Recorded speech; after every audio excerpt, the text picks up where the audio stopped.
Right, their defense gets so much attention, but what kind of challenge are they on the offensive side of the ball for you guys this week? Well, they up front they're just so physical. I mean, we know that. Obviously, playing every year, and every year it's an absolute battle. Their front is big. Uh, they're heavy on double teams. They really try to move you off the line of scrimmage.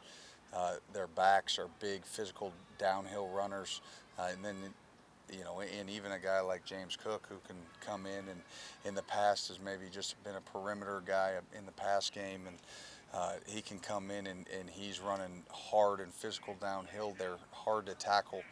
Um, Obviously, uh, the quarterback, Stetson, gives them the ability to have a little bit of QB run game. He can pull it and make some plays with his legs. So that's an added dimension now. The tight end is playing really, really well. And they've got a slew of them. They got, we know Washington from last year and 19 now as a freshman, and Fitzpatrick's obviously been there. So. And then you go out to the edges, and they've got some talented wide receivers. I know they've had some injuries they've been working through, but I would anticipate those guys getting back. So they can stretch at a lot of different levels. But it starts for them. It starts up front, and it starts with running the ball, and they're physical, and they rushed for over 5 yards a carry last year, and uh, you know we gotta do a good job of trying to be firm there and as physical as we can. But even if you fit it perfect, and then you got to deal with the back, and trying to have a one-on-one tackle on one of those running backs is never an ideal situation. So, uh, big challenge. What are you expecting as far as just what that game's going to kind of look like? And obviously, you're not concerned about the atmosphere, but just in terms of what it's going to look like and how they face with them. Yeah, every game's a little bit different. I mean, you can sort of have a picture in your mind what you think it's going to look like, um, but everything changes. And uh, the important piece for our defense and for our team in general is, when you get those ebbs and flows, when, whether you get a play in your favor, against you, whatever, you have to be able to adjust and adapt. And the team in these games that adapts to those situations tends to end up on top. So we've got to do a good job. Again, you can have you figure this is going to be a pretty physical trench warfare type game, but um, both sides of the ball have the ability to open it up and expand and go vertical.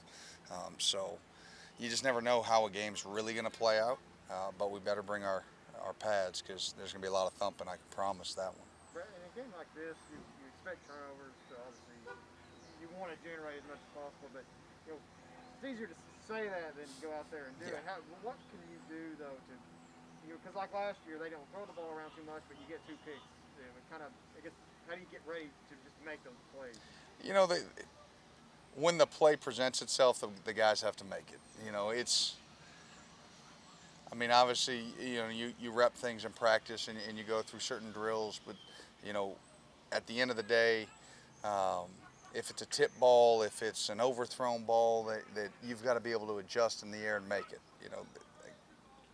The two picks last year, one was obviously Phil caught his own tip pass, and one was a little bit sort of overthrown. In fact, made a good adjustment on the ball, but um,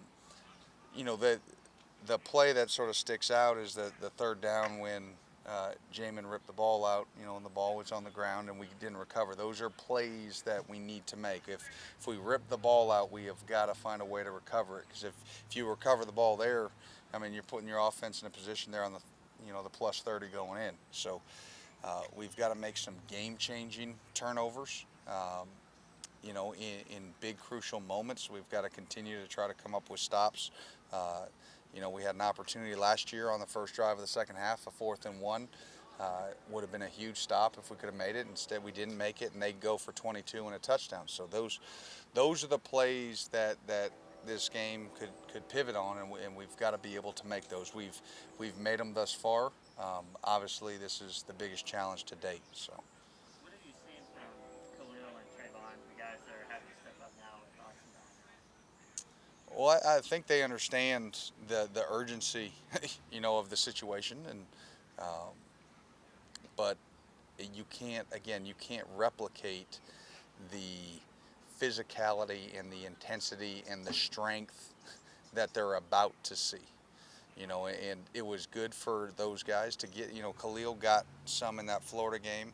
Um, you know, Trey's obviously played, the entire season, so he's got to go against LSU and Florida and Missouri, and but this is a big physical front, and it's hard to replicate. You know, Obviously we're lucky enough to have to go against our offensive line in spring and fall camp, and so they get a taste of that. Uh, but even camp is nothing like game day, which is nothing like two top SEC teams battling for the top of their division. The intensity amps up even more, and so they're going to have to anchor in there, and they're going to have to play big. Mark and Vince have both kind of talked about this being, the last time Kentucky was in this position against Georgia in 2018. Maybe they're more ready. You kind of know what more to expect in this moment. But your guys in particular, there's a lot of experience there. Do you sense that they kind of you sense that readiness towards? Uh, yeah, I mean, what I feel with this group is they understand the magnitude of this game, but they also understand that it is game seven, you know, and not game seven of a 7 game series. This is game seven of a 12 game season. And they're approaching it, and their approach to the week has been how we've approached the last 6 weeks. And try not to make the game bigger than it is. Obviously, everybody understands the weightiness of it. But if you make it too big, uh, then you know that usually never turns out to be a good thing. Because then there's too much pressure. This or you're thinking about that. Hey, I think it's all about rhythm and routine, and our guys have found a routine to fall in, and they're staying true to that, which is good, and we need them to.